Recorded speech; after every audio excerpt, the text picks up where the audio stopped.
Has more on what they hope to achieve. Sell, sell, sell. These are just some of the programs Singapore will be hawking at this year's MIP TV in Cannes. The Media Development Authority is leading a delegation to showcase locally made programs in the hopes of getting international distribution. So just how important is this event? In recent years, our Singapore TV and film industry has produced quite a number of high-quality programs, and this include drama, documentary, and even animation. Now, some of these are even good enough for export and to reach a wider world audience. Has there been any that are being distributed overseas? One of these is House of Harmony, shown here in this poster. Now, this is a co-production, meaning to say it involves talent, artists, crew, financing from partners from overseas. This autumn, 15 million audiences in Germany will watch it. And the Singapore company that produced it will reversion it in English and Mandarin for the international market. House of Harmony is jointly produced by Singapore's Oak 3 Films, Germany's ZDF and FFP Media, and the MDA. Local producers also think a platform like this makes good international exposure for made-in-Singapore productions to be noticed abroad. MediaCorp Channel 5's Chase and Scroll Studios' Nano Boy are just some of the high-profile Singapore shows that will make their international debut in Cannes. Although they haven't revealed anything yet, the MDA hinted that some deals may be snagged at the TV trade show, so stay tuned for the updates. Over $22 million worth of television deals were signed between several Singapore and foreign media companies this week. The deals aimed at the MIP TV trade show will mean more made-in-Singapore programs having an international audience. Channel News Asia's Timothy Goh reports from Cannes. Pop the champagne, and it's mission accomplished for Singapore's Media Development Authority at MIP TV in Cannes. The MDA has been working hard to bring Singapore-made television productions to the forefront of the international market, and it's time for more cameras to roll. Its memorandum of understanding with Discovery Channel Asia, for example, is worth some $6.5 million, and over 2 years will produce lifestyle and factual programs by Asians for Asians. We need to localize our content. We need to build a connection with our local viewers. We have a lot of fantastic programs that are produced in the US and the UK and around the world. But in order for our channel to really belong to its viewers, we need to make sure that we can show them stories, places, people that they can truly relate to. Another success story fostered by the MDA is the co-production deal between Germany's FFP New Media and Singapore's own Oak 3 Films. Already, this team-up has produced House of Harmony, a shot-in-Singapore mini-drama series starring Singapore actress Fan Wong. This will be seen by 15 million households in Germany later this year. The success has led FFP to sign another deal, committing it to more projects with Oak 3 Films. The MOU signed here in Cannes represents more than just its multi-million-dollar monetary value. These contracts are significant because it gives Singapore production houses the opportunity to work with producers abroad and for producers overseas to avail of the creative talent in Singapore.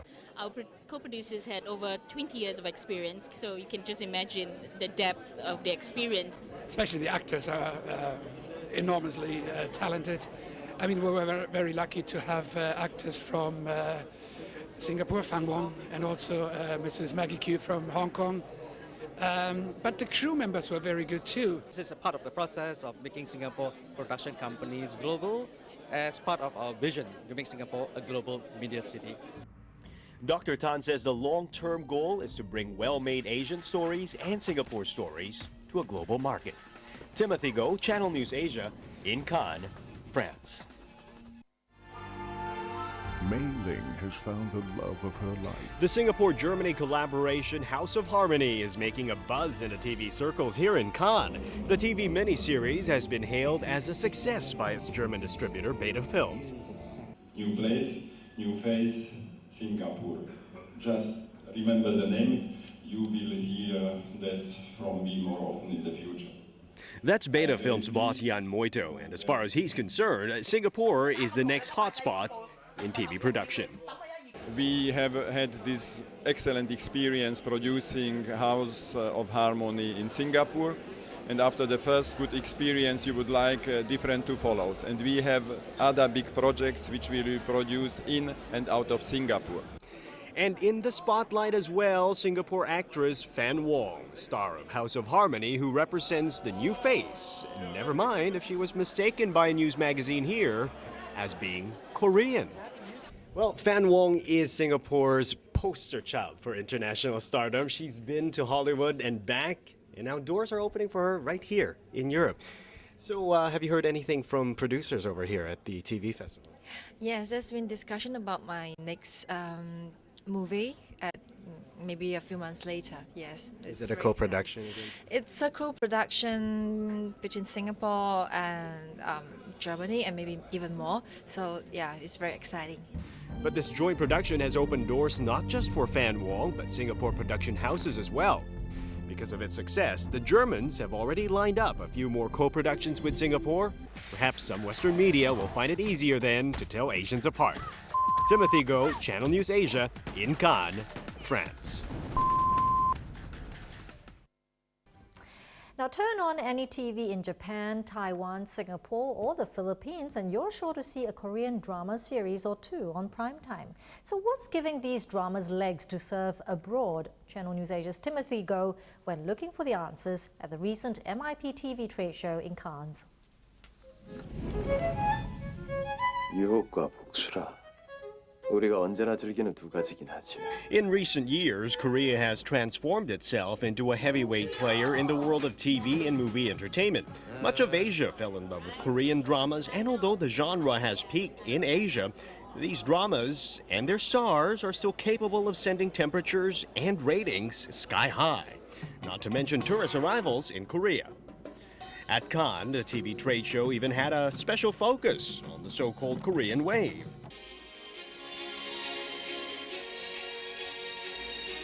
Take Sad Love Story as an example, a new series that's being shown in Japan and Taiwan. It is a story of rekindled romance despite adversity and the numbness of city life.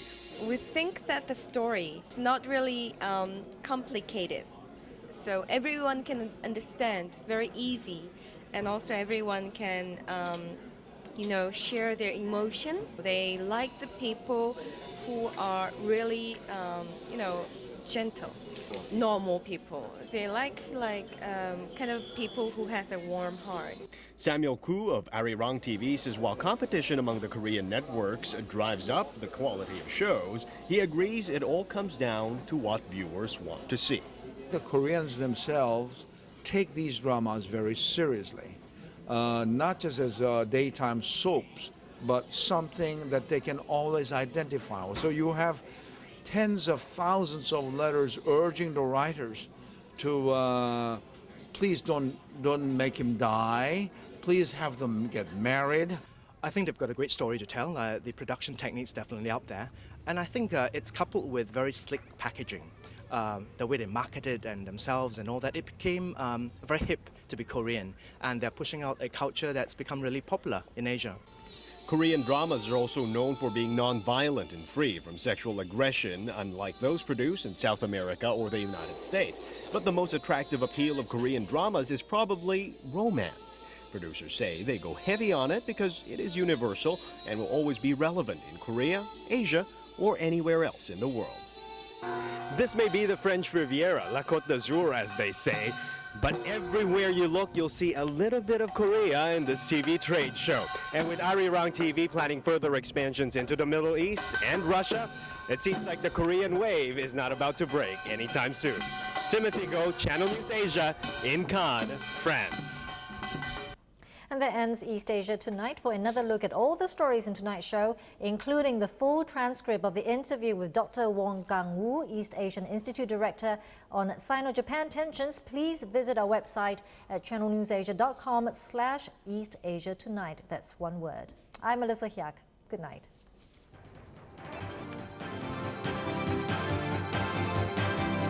Mobile TV is touted as the next big thing. That means your favorite TV show, news and sporting events could be coming soon to your mobile phone. Now, just yesterday, MediaCorp Studios, Motorola, the Media Development Authority of Singapore and major telco player M1 gave a sneak preview of their first 3G drama, which is also a first for Asia. Channel News Asia's Timothy Goh finds out that mobile content is a big thing too at the recent MIP TV trade show in Cannes. As far as the mobile and television industries are concerned, mobile TV programming is it. Impossible, you say? But just think about it. When they were first launched, few ever thought polyphonic ringtones, SMS voting, or camera phones would take off. Now fast forward to the present. At the Cannes TV trade show, mobile content had a special place, and it was the subject of seminars and presentations. It seems those in the know for sure this is the next wave in entertainment. What's more important here is, I think, the whole revolutionary concept behind this and how consumers look at it and take it up. And that's where it's going to get really very exciting. We're producing drama with a mobile version. What you see on the mobile will be different from what you see on TV, probably different angle to the script and more entertainment angle. So viewers have option of watching both on TV and yet extension and more content on mobile. So this is something that we're planning and moving forward. This means you'll never have to miss your favorite TV show or the news, no matter where you are. All you really need is a 3G mobile phone. And P.S. I Love You, the pilot drama in a 30-episode series from Singapore's MediaCorp Studios, will be streaming to a mobile phone near you by June. The dramas will even be released on mobile phones ahead of any other media and video market. But global analyst research firm Strategy Analytics thinks demand is uncertain at best. Its analysts at MIP TV think the appetite for paid mobile programming lies with a niche market. Still, that remains to be seen. After all, what future generations, the so-called Generation M, would really want to see on their phones has yet to be tested. Once industry players get the technology and prices right, watching your favorite shows on your mobile phone while on the go may well be something you can't do without, just like SMSing. Timothy Goh, Channel News Asia, in Cannes, France. The Singapore National Olympic Council. Well, documentaries are today facing stiff competition against the likes of reality TV, soap operas, and even the internet. But producers are not taking the battle sitting down. They say if you can't beat them, then they might as well join them. Some of you might know I was at the recent MIP TV trade show in Cannes, and I checked out what the buzz was all about. Documentaries were once known as the bastion of information, facts, figures, and analysis. For some, they were also known to be a good tool if you want to be lulled to sleep by your TV. But the tide has changed. In recent years, documentaries have risen to the challenge of reality TV, gripping dramas, and computer animations. Recently, Singapore's Media Development Authority closed a co-production deal with Discovery Asia. Discovery Network's senior vice president says she is keenly employing new methods to attract a younger audience. One way we've really engaged people much more is, we've got very hip graphics that people would see on any other channel. We got a DJ to compose the music and mix the music for this. So the sound is much more, the pace is much more active, because what's happening in the world today is people are doing many things at once, and people know how to edit out information. The information we need to give them must be very salient and engaging. And being engaging means knowing what people will watch and what else makes good TV but good acting. As you know, documentaries are moving out of just sort of a straight factual storytelling. We're going into much more sort of filmic arena, and we call it dramatic recreation. And this is sort of taking sort of movie values and taking people in costume and placing them in a period to evoke an atmosphere of time in history. New generation documentaries could be the next big thing in TV programming, and it's something Singapore's MediaCorp TV also wants in on. It may not be told the traditional, dry current affairs way. I think we have to really see how we can expand the reach of documentaries to make sure that people actually watch your product. So whether you're using new techniques, whether you're using reality formats to tell a story, to tell a serious topic, I think that's something that we're very keen on. Documentary producers have identified many innovative ways of making so-called new generation documentaries. They can be as cheap as using actual news clips or as expensive as dramatic reenactments. But are they just making documentaries for those who have short attention spans? I hope a little bit longer than the short attentions, more than the 3-minute clip anyway. TV viewers hope so too. Timothy Go, Channel News Asia, in Cannes, France. In the face of his famous. A lot of action still to come after the break. Basketball action from the NBA, that is. Also, we'll see how South Africa's Ernie Els is managing to stay ahead of the pack. The path of true love never did run smooth, but in South Korea, some people are taking it upon themselves to ensure that things don't go wrong even before they start. They're subscribing to an old idea that has just got a new lease of life. Love is in the air? Nope, it's in the blood actually, at least in South Korea. It's all thanks to a recent movie called My Boyfriend is Type B.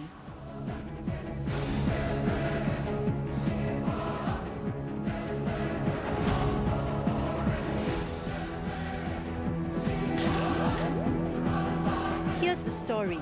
Type A girl, shy and submissive, meets a gorgeous guy only to find out that he's Type B. B용이래.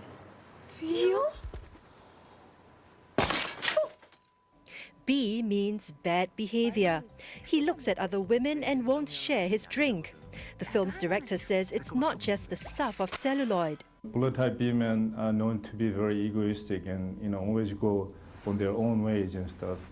And once you know, the characteristic of blood type B, when you are meeting with blood type B men, you know what kind of man you are dealing with. So you can be more prepared to deal with the person. Some South Koreans apparently agree blood type lies at the heart of the matter. This woman says her husband is type O and he's a good match for her. Others say it's no big deal.